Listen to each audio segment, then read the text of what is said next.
Hi, this is Kathi Quinn with Floriani. Floriani's division of R&K Distributing, and I want to welcome you to this week's Project of the Week. This week we're going to call it Back to Basics. I've done several seminars over the past couple of weeks, and I realize that a lot of times we lose the basics for all the amazing features.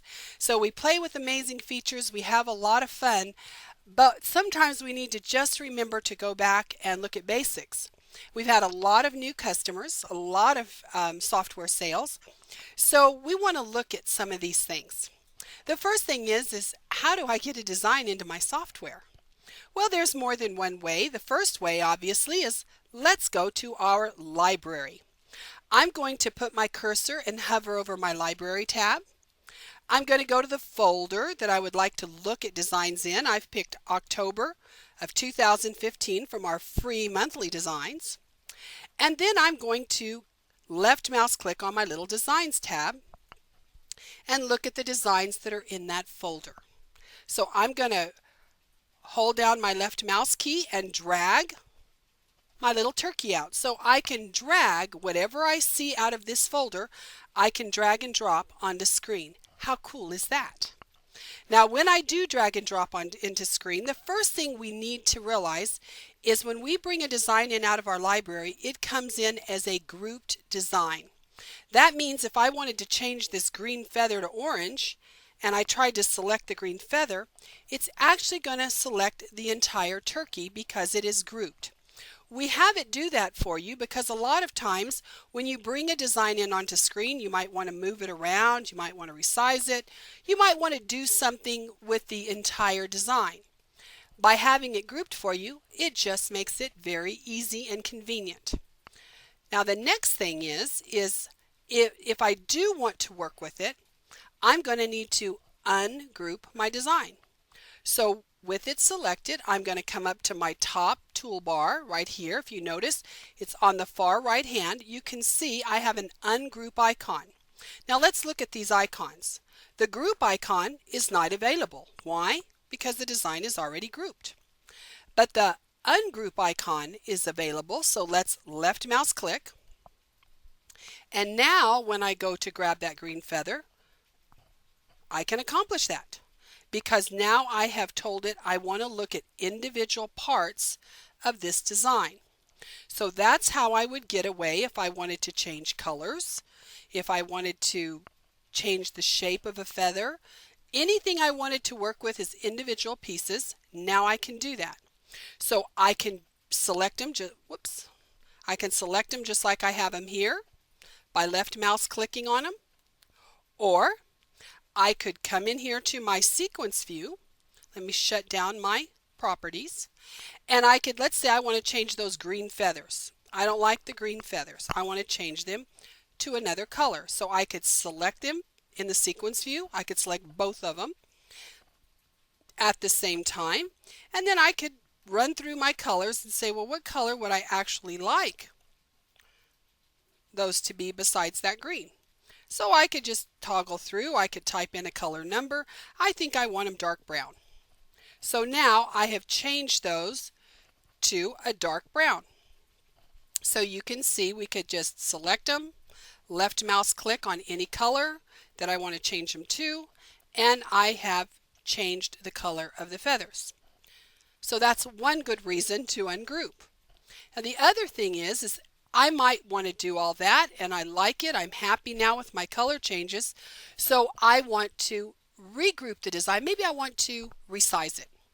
So I'm going to come up here and I'm going to grab all items. I want the whole design.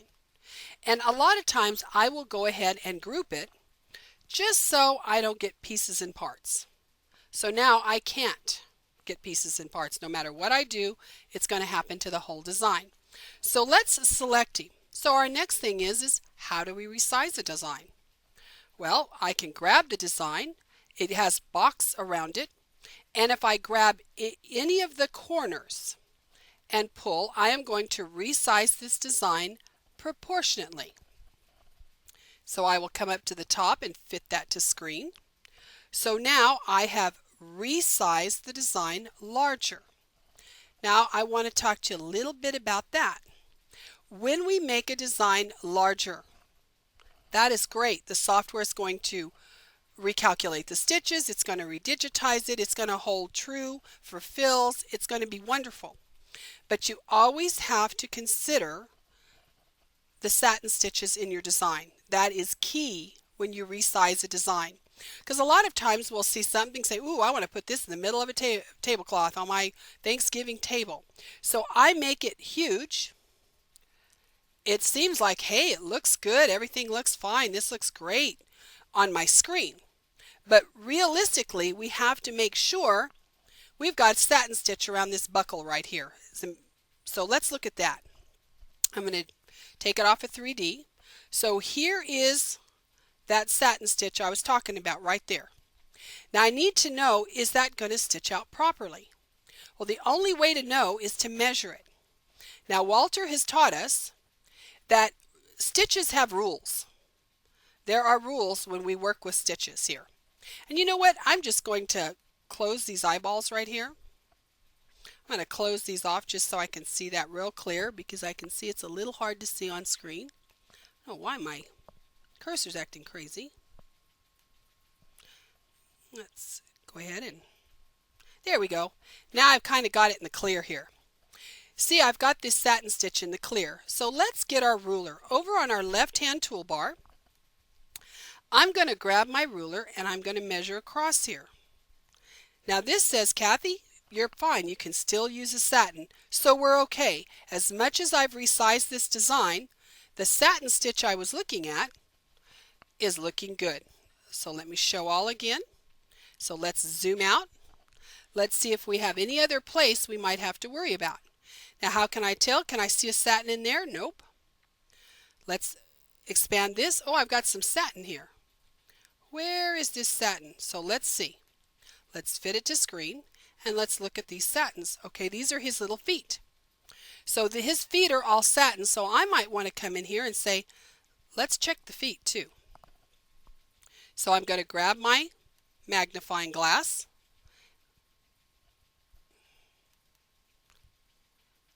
Come on, Mr. Magnifying Glass, let's select you. There we go. He does not want to select for me. There he is. Now I'm looking at his feet. Let's get our ruler and let's measure a toe here. Use a satin. Use a satin. So far we have no problems with as much as I have resized this design. So just so you understand that we always want to check and make sure that we are in good shape. And you can always tell where your satins are by simply looking under and expanding under each color. You can see where any satins are.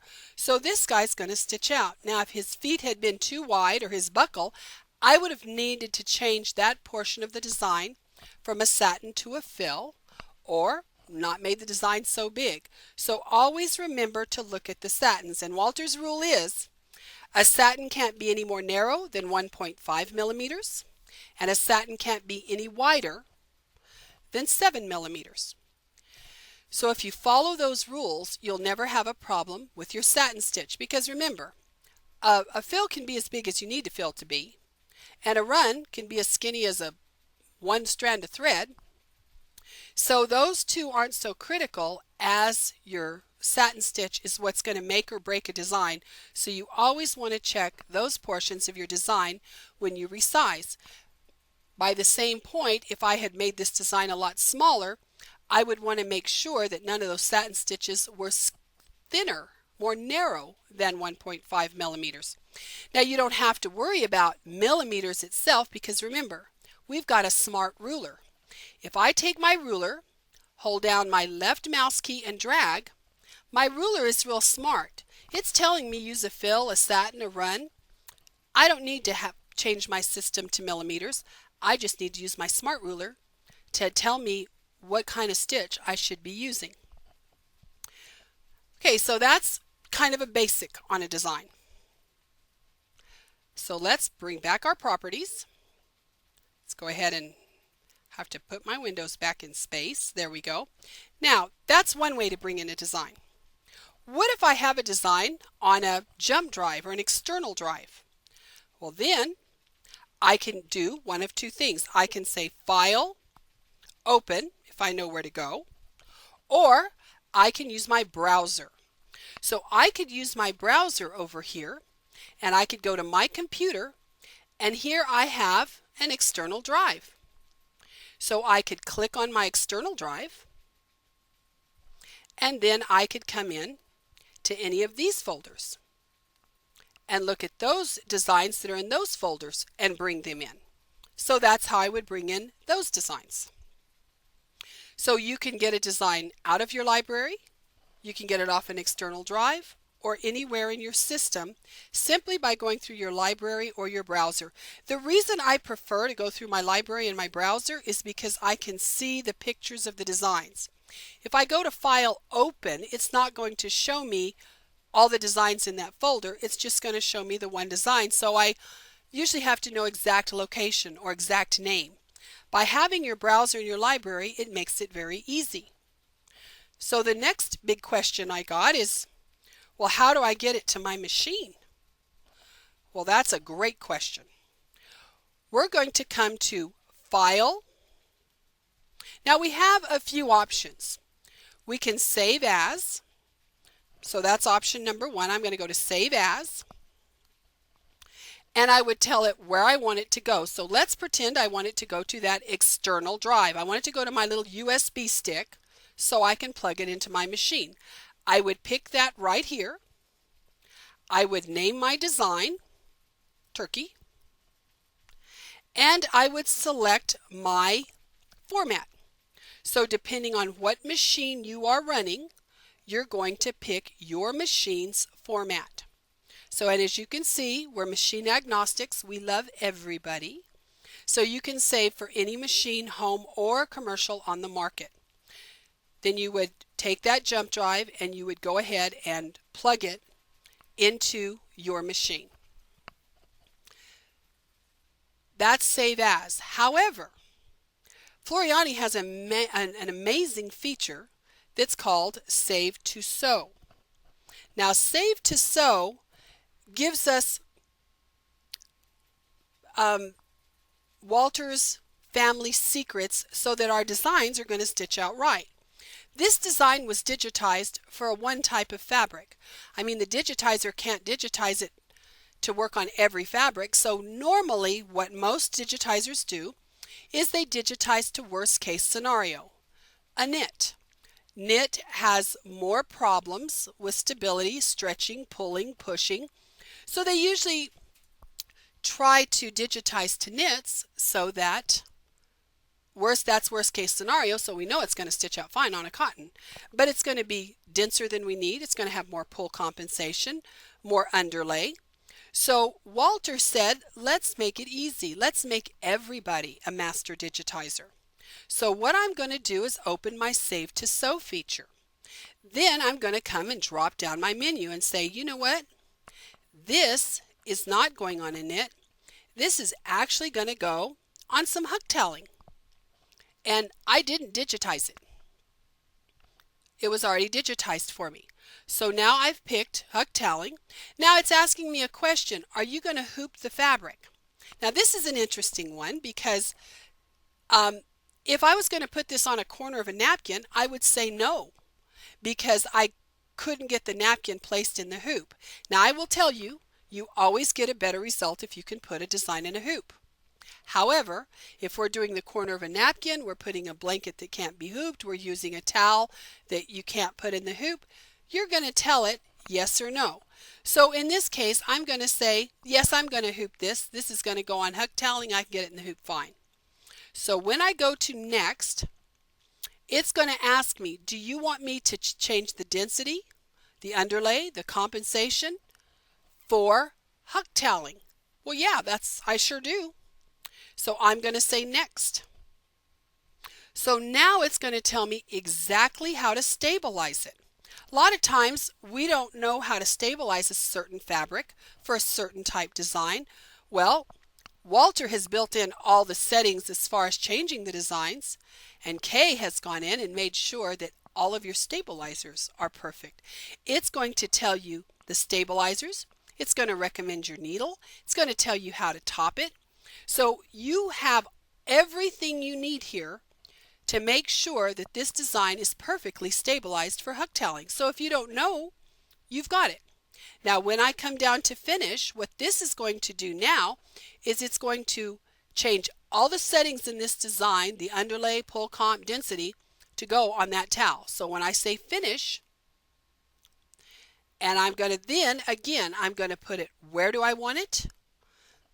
On the drive. What do I want to call it?